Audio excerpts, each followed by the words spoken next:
Yesterday, we introduced the idea that before you ask for money from your investors, it's a good idea to validate your business idea.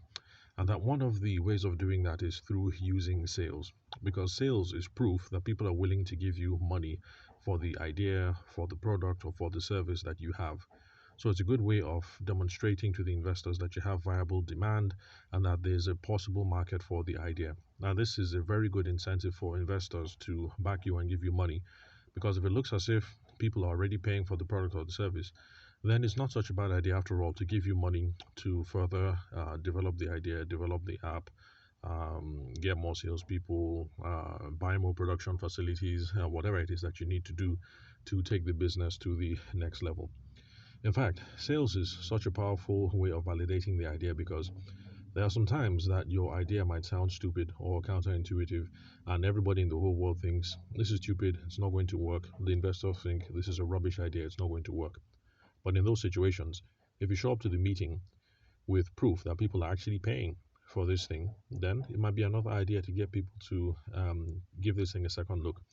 And if I remember correctly, I think it was the case for the guys at what's this thing called Airbnb. Yeah, so I think it was one of those situations for the guys at Airbnb. So, total strangers come over to your house, you vacate the house, you hand over your keys. It sounds like a stupid idea to absolutely everyone. In fact, to me, it still sounds like a stupid idea, and I wonder how the idea actually works. Although I noticed that Airbnb is not really a thing in Nigeria, at least not yet. So I'm wondering if there are some cultural circumstances involved in the success of the business in Western Europe and in North America. So maybe there's some cultural issues there that make the business fly there, but doesn't make it look like it's going to be a workable one over here. But anyway, the bottom line is this: it looks like it's a stupid idea. The investors think it's an idea that's not going to work.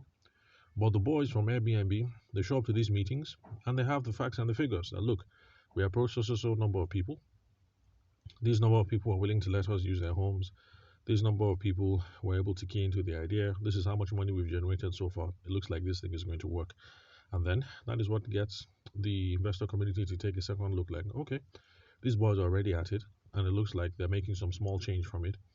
So, with the small change that they've gotten so far, people are voting for this idea with their wallets. They're putting their money where their mouth is. So, I guess this is going to be a workable idea, and maybe we should give it a second look after all. So, there are those circumstances where sales can be such a powerful, validating idea that even when it seems to the investors that this thing doesn't make sense and it's not going to work, because you have sales, because customers, people on the ground, actual people have put their money behind this idea because they've given you money, you can cash in on some amount of sales.